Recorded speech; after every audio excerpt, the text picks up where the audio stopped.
The top stories: Djiboutian delegation led by Speaker of the country's National Council on an official working visit to Ethiopia.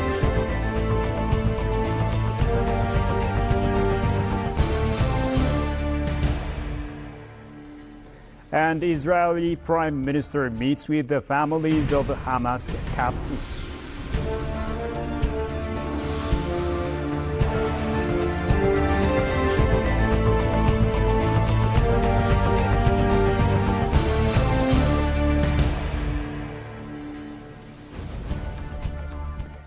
Greetings, dear viewers, ladies and gentlemen. A very warm welcome to the news with Mishra Olako, and thank you for watching us. Now, the office of the Prime Minister disclosed the Council of Ministers in its regular meeting has discussed and passed decisions on 3 draft proclamations and 1 draft policy. The Council discussed a revised draft bill on land expropriation, payment of compensation, and rehabilitation of relocated people from their original land for the benefit of the public. The draft revised bill regarding land expropriation and compensation aims at strengthening the provision of adequate and appropriate compensation, proportional replacement of land, and necessary supports to people relocated from their land for the benefit of the public. After deliberating extensively, the Council has referred the draft bill to the House of People's Representatives for approval. The second agenda discussed by the Council of Ministers was a draft proclamation on medal, nishan, and awards. The bill aims at establishing a system to recognize citizens who deliver extraordinary contribution to the national development of the country in various sectors, to encourage others to follow their footsteps, promote job creation, and ensure sustainable prosperity.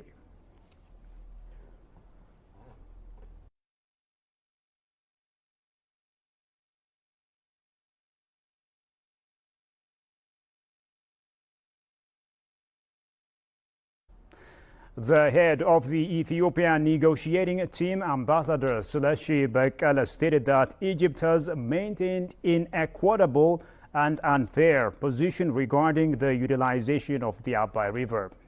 Seleshi Bekele briefed local and international media based in Addis Ababa on the 4th round of trilateral negotiation between Ethiopia, Sudan, and Egypt on the Grand Ethiopian Renaissance Dam GERD. The 4th round trilateral negotiation was concluded yesterday without agreement, as Egypt focused on the colonial-era water treaty that does not apply to Ethiopia regarding the utilization of the Abai River, and the GERD, Ambassador Seleshi noted. He added that Egypt took an unfair position regarding drought and share of water, and this led to the fact that the negotiation was concluded without an agreement. He reaffirmed Ethiopia's commitment to reaching a peaceful and fair agreement that would ensure the benefit of the 3 countries.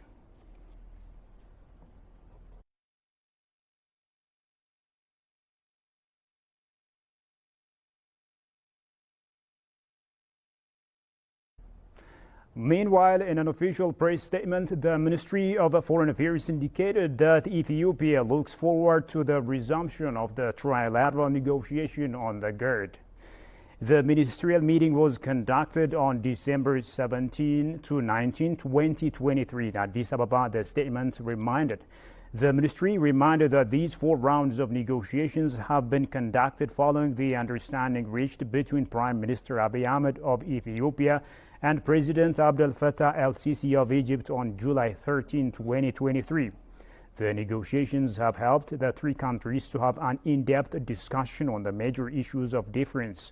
During these 4 rounds, Ethiopia endeavored and keenly engaged with the 2 lower riparian countries to address the major issues of difference and reach an amicable agreement. Egypt, in contrast, maintained colonial-era mentality and erected roadblocks against efforts toward convergence.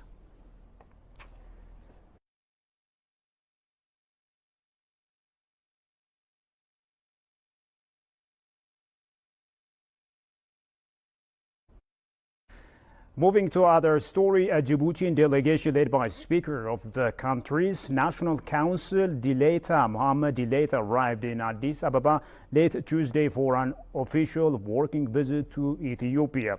The delegation was warmly welcomed by the Speaker of the House of People's Representatives, Taggese Chafo, upon arrival at the Addis Ababa Bole International Airport. The delegation is now conducting a bilateral discussion with its Ethiopian counterpart on bilateral issues of mutual interest. The Speaker of Djibouti's National Council is also expected to deliver a speech to members of the House of People's Representative of Ethiopia. The three-day visit of the Djiboutian delegation to Ethiopia is believed to further boost the existing strategic cooperation between the two countries, was disclosed.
Welcome back.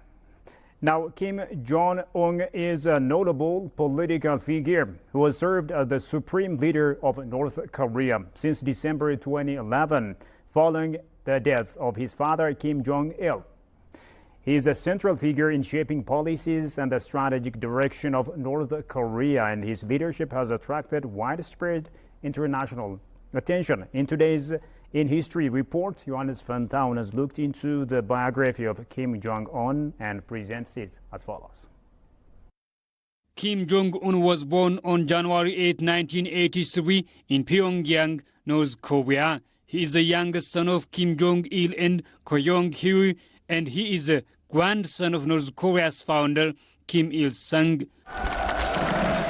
Following the death of his father, Kim Jong-un assumed the position of supreme leader of North Korea, consolidating political power and assuming various official titles, including chairman of the Workers' Party of Korea and chairman of the State Affairs Commission. His leadership has been marked by efforts to consolidate his authority and shape the North Korean policies to reflect his vision of the country's future. Kim Jong-un has continued his family's legacy of emphasizing the military as a central pillar of governance and national defense, aligning with the military-first policy of his predecessors. Under his leadership, North Korea has pursued a dual-track policy seeking to develop its nuclear capabilities alongside economic development, though much challenges to international community remains regarding North Korea's nuclear program. During his tenure, Kim Jong-un has engaged in high-profile diplomacy, including summits with leaders of South Korea, the United States, and China, resulting dialogue about North Korea's nuclear program and regional stability. North Korea continues to face criticism over its human rights record and restriction on individual freedoms, eliciting concerns from the international community.